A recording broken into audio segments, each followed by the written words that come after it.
زندگی مادرا در خنده های طفل خندان زندگی، در جلای گوشواری نوروسان زندگی،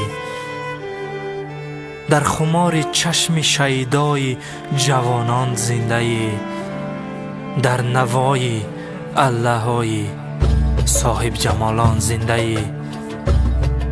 در کجا بزم است آنجا نام تو ورد زبان، در صدای حافظ خوشخوان دوران زندگی.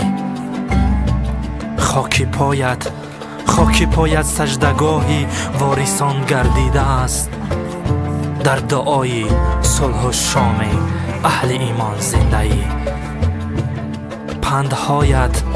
پندهایت عمر ما پیوسته روشن می کنند، در شعاع اختر شب فروزان زندگی.